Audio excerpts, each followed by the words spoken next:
Assalamualaikum warahmatullahi wabarakatuh. Halo warga sekolah, kembali lagi dengan Capsek Sekolah Horor. Apa kabar kalian semua? Semoga baik-baik saja. Di kisah kali ini akan melanjutkan cerita mengenai para penghuni desa mati, bagian keempat. Nah, kali ini akan melanjutkan cerita tentang Januar dan Sarah yang sedang mencari temannya yang hilang saat pendakian.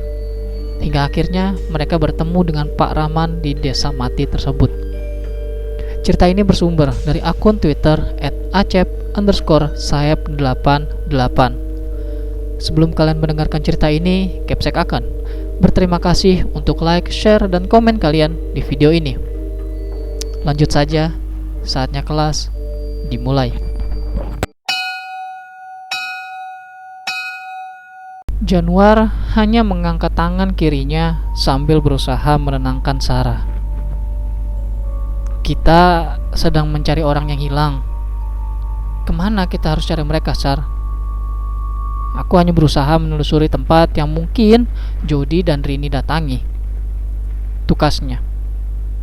Terus? Kamu masih ingin mencari mereka di sini? Dalam keadaan gelap begini?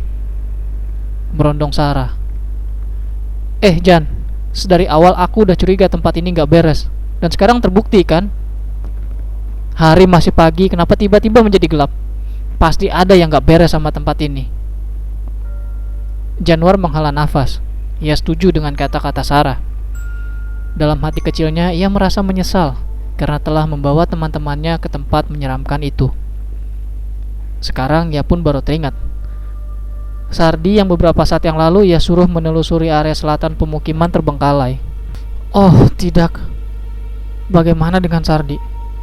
Aku yang membuatnya terpisah dari kita. Ini benar-benar masalah baru, ucapnya dengan frustasi. Tuh, kamu juga ceroboh kan? Apa sih yang ada di pikiran kamu? Sarah tampaknya merasa emosi dengan apa yang diperbuat rekannya itu. Sorry Sar, sorry banget. Aku juga bingung kenapa harus jadi begini. Januar menepuk jidatnya. Jan, itu apa? Sarah membelalak melihat ke suatu arah di belakang Januar. Apaan sih Sar? Memangnya ada apaan? Tanya Januar penasaran sambil perlahan menoleh ke belakang. Sesosok menampakkan pocong dengan kedua matanya yang menjulur keluar dan menggantung. Tampak jelas di area yang dipenuhi semak belukar. Sosok tersebut jelas memperhatikan ke arah Sarah dan Januar. Januar dan Sarah pun berlari sekencang-kencangnya menjauhi sosok menyeramkan tersebut. Mereka pontang-panting, berlari tak tentu arah, hingga kemudian mereka mencapai suatu bangunan yang disusun dari batu-batu kali yang direkatkan. Bangunan tersebut memiliki tinggi sekitar 3 meter atau lebih sedikit. Bangunan itu terlihat seperti benteng dengan beberapa tangga kayu yang telah lapuk yang bersandar di sana. Januar dan Sarah tampak celingukan, kemudian menatap penasaran ke arah bangunan yang mirip benteng kecil itu. Sarah, makhluk itu mengikuti kita ya? Tanya Januar. Sepertinya tidak, Jan. Tapi itu... Sarah kembali membelalak melihat ke arah sesosok menampakkan perempuan berpakaian gombrong serba putih dengan rambut panjang. Januar dan Sarah pun kembali berlari pontang-panting meninggalkan benteng kecil di mana sosok kuntil anak tersebut berada. Mereka terus berlari hingga akhirnya seseorang menghentikan mereka berdua. Orang tersebut adalah Pak Rahman yang terlihat seperti sedang terluka. Hal itu terlihat dari pakaiannya yang tampak sobek-sobek serta berlumuran darah. Hei, kalian berhenti. Bisa bantu saya?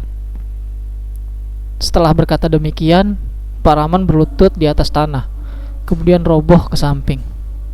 Januar dan Sarah pun terkejut melihat orang yang baru mereka temui terjatuh begitu saja. Mereka berdua saling pandang dengan kebingungan.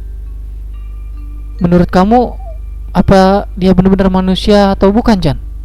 Aku takut banget kalau dia itu setan, ucap Sarah dengan gemetar. Aku juga takutnya begitu, Sar. Tapi kita harus mencoba dekati dia. Siapa tahu dia benar-benar manusia dan merupakan warga di sini. Tukas Januar sambil perlahan menghampiri tubuh Pak Rahman.